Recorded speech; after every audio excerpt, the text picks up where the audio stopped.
In 2025, it's not the easiest thing to go missing.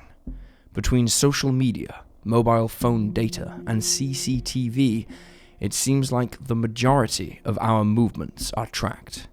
The stats, too, are on our side. Most people go missing for just a few days, or even hours.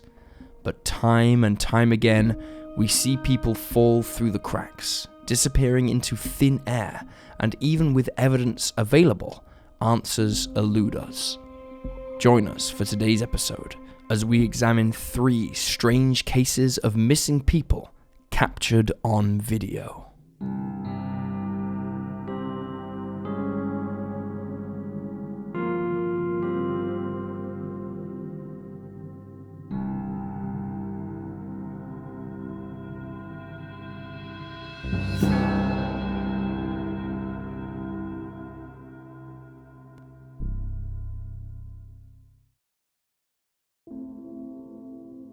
Jesse Ross.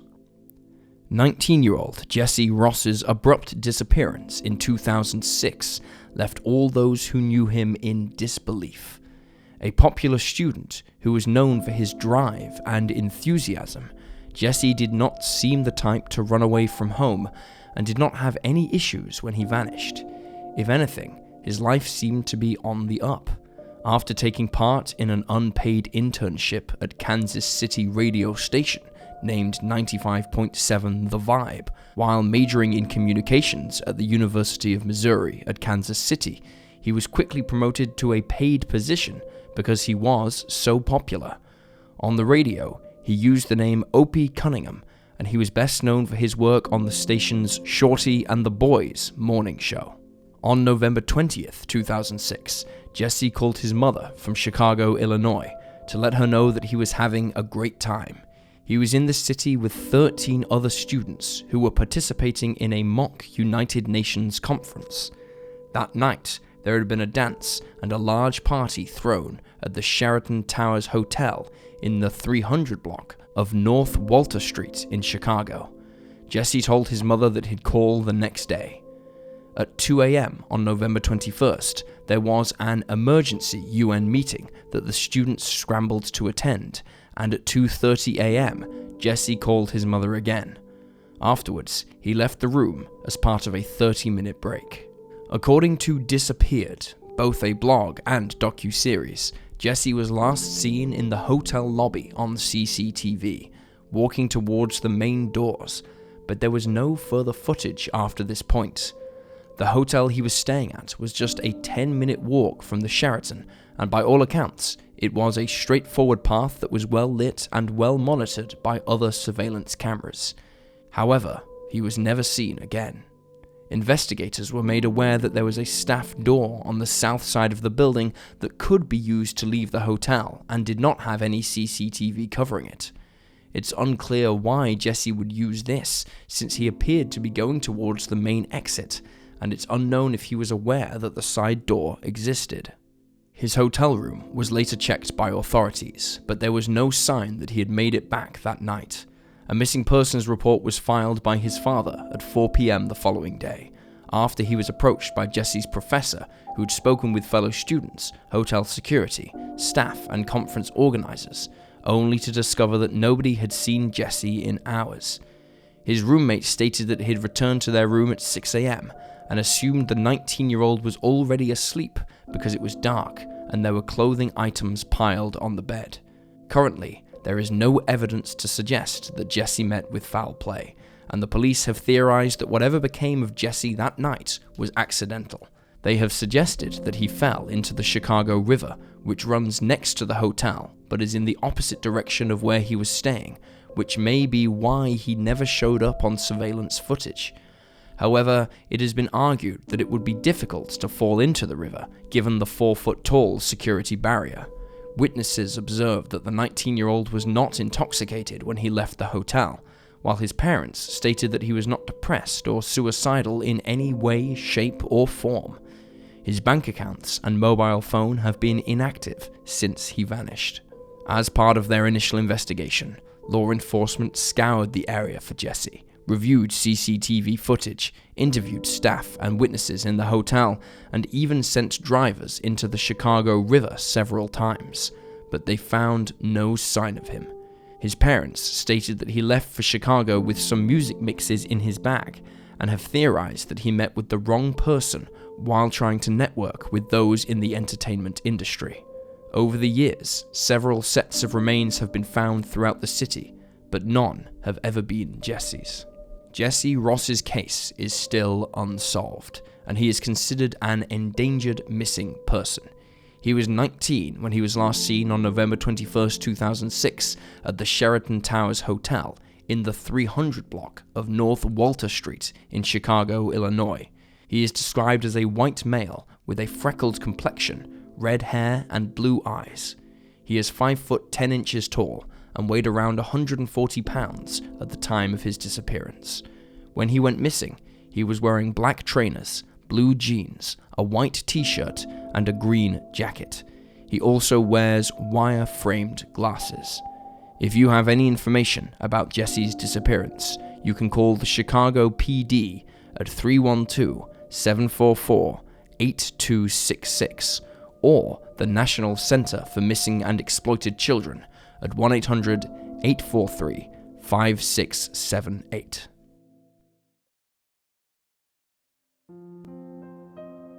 Derek Seehausen. 26-year-old Derek Seehausen was last seen by friends at 9 o'clock on the night of August 5th, 2014. At the time of his disappearance, he was in his 4th year, studying at the University of Southern California's medical school.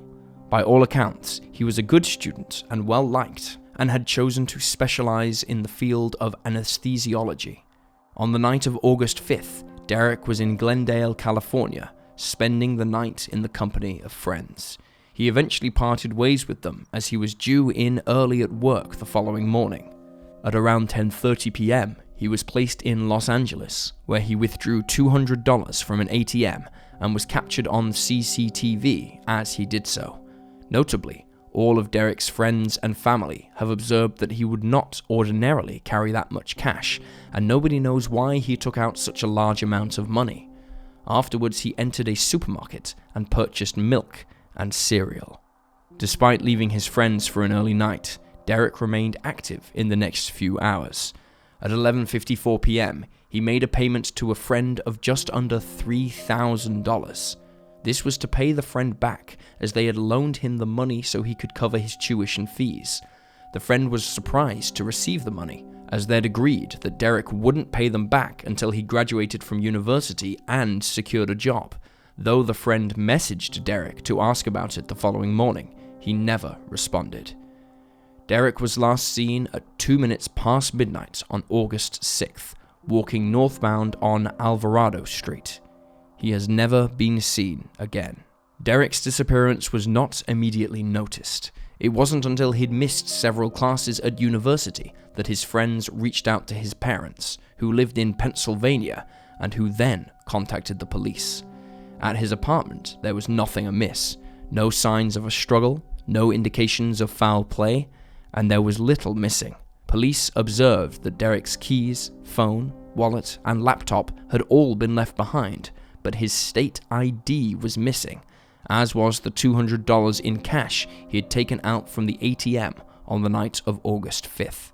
He had clearly returned home that night, further indicated by the fact that the milk and cereal he'd purchased from the supermarket were both in the kitchen.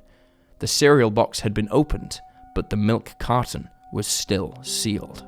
About a month after he went missing, on September 10th, a tipster told the LAPD that a man resembling Derek was spotted on Pacific Coast Highway between Solana Beach and Cardiff by the Sea. His family seemed hopeful after catching wind of this news, as Derek was familiar with the San Diego area, visiting friends there often and surfing at Mission Beach. Furthermore, a PI named Thomas Martin seemed confident that the man was indeed Derek, because he was described as shuffling, and the 26-year-old was known to suffer from a condition that affects the heel of the foot. Notably still, LA County Sheriff's employees also believed that they'd seen Derek on September 5th boarding a Metro bus. They'd been searching for a perpetrator on CCTV when they'd noticed the man resembling Derek. However, despite these seemingly promising leads, Derek remained missing. Derek's devices, including his phone, laptop, and iPad, have all been accounted for and were all examined by forensic investigators, who found nothing of significance. Similarly, there was nothing to say he had made a call to a taxi company that night. There is some speculation that he had been on his way to look for a payphone when he was last seen on Alvarado Street, as there was a taxi rank nearby, but there has been no evidence to corroborate that he planned to call for a cab. There has been much speculation since Derek disappeared. Some have proposed the idea that he was abusing drugs, which is why he withdrew a significant sum of cash from the ATM on the night he went missing. Others have suggested that he fled to Mexico and cannot return to the US since he doesn't have his passport. However, those who knew Derek disputed the idea that he was involved with drugs. He was level-headed, clever, and on his way to building a career he enjoyed. It was not believed that he would risk jeopardizing it. One of the main theories in Derek's case is that he took his own life, though his family have also stated that he has no history of mental illness and has never given any indication that he was deeply unhappy in his life. They looked for a suicide note in his apartment and on his phone, iPad, and laptop at the suggestion that he may have left voluntarily, but nothing was ever found. His family felt that the timing of Derek taking his own life would be unusual, as he had already emailed his mother about the dates for his spring graduation and was in the process of making Christmas plans with her. This has left loved ones to dismiss this theory, although it is still popular in online sleuthing communities. Derek's case is still unsolved. 26-year-old Derek Seehausen was last seen on August 6, 2014, in Los Angeles, California. He is described as a white male with brown hair and hazel eyes and stands at 6 foot tall. At the time of his disappearance, he was wearing a black jacket, black hooded sweatshirt, maroon t-shirt, plaid shorts, and trainers colored green, turquoise, and black. Derek has had LASIK eye surgery, has a 5-centimeter flesh-colored burn scar on his right arm, and suffers from a foot condition which prevents him from standing for extended periods of time. If he is still alive, he will be 37 years old. If you have any information about Derek's disappearance, you can contact the LAPD at 213-996-1800. Bryan Hasel. 22-year-old Bryan Hasel was last seen at his home in the vicinity of the Alafaya Trail and McKay Boulevard in Orlando, Florida in late 2021. At the time of his disappearance, Bryan, who went by the name of Vladek, his middle name, was living with his father near the University of Central Florida's campus, and he was a regular in the area. Vladek was born in Russia, but was adopted by American parents in 2004 when he was just 5 years old. As a young man, he spent time with the US Marines, and on his return home, he grew interested in religion. He could often be found reading the Bible or praying at St. Joseph Catholic Church. Vladek was also known for his big heart. He enjoyed spending time with the unhoused community and being outdoors in nature. He has stated on several occasions that he would like to go and live off the grid in the woods, but didn't want to leave his father alone, so he would not do so until his father was gone. On November 5th, 2021, Vladek's father, Steve, left for a 10-day trip which would involve him visiting relatives. Though the 22-year-old had been invited to tag along, he opted not to. Before he left, Steve gave his son $100 in cash in case he needed to buy groceries, as well as a credit card for emergencies. This was the last time that Vladek was seen by the family, but he was heard from the following morning when he called his sister, Bethany. She would later recall that the conversation had been brief, around 6 minutes long, and that nothing seemed amiss at the time. Later that same day, Vladek visited Foxdale Coffee Company on University Boulevard. According to reports, he had visited the cafe a few days earlier and had made both staff and customers uncomfortable and upset when he'd shown a knife. It was for this reason that, when he returned on November 6th, the staff contacted the police and he was subsequently banned from entering the business. Vladek left without any argument and headed west towards a convenience store. Stills from the coffee shop's CCTV were later posted online by investigators. There is also a tentative sighting of the 22-year-old after this time at his apartment complex, 6 days later on November 12th. A maintenance man believes that he spoke with Vladek near the basketball court that day. There was also a potential sighting of him on November 15th when he visited a neighbor and said he was going off the grid. However, neither of these final two sightings have been confirmed. Steve Hasel returned home on November 15th to find his son missing. He noted that it did not appear as if Vladek had been living in the home while he was away, as most of the food and drink in the fridge and cupboards had not been touched, while a package had been delivered on November 8th and left out on the doorstep unopened, despite Steve requesting that his son accept it and bring it into the house while he was gone. There have been few leads in the 3 years since Vladek disappeared. His sister Bethany has been helping to distribute hundreds of flyers throughout the area, while his parents have made appeals for help and worked with investigators. Bethany stated, "I do believe someone out there knows what happened to him.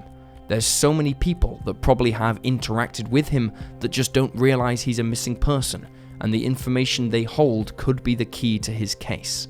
Just reaching them is going to be what it takes to really find him and ensure he is okay." Bethany has also suggested that her brother is no longer in Central Florida, since he had friends in the Marines who reside in Dallas. Vladek's case is still unsolved. He was last seen on November 6, 2021 in Orlando, Florida. Vladek is described as a white male with brown hair and blue eyes. He is 5'8", weighed around 220 pounds when he was last seen, and uses the names Vladek or Vlad. He did not have access to a car at the time of his disappearance, as his father's vehicle was in the shop being repaired. He also did not own a smartphone or tablet, but used an old flip phone, which was found in the apartment. If you have any information about his disappearance, you can contact the Orange County Sheriff's Office at 407-836-4357. And there you have the facts.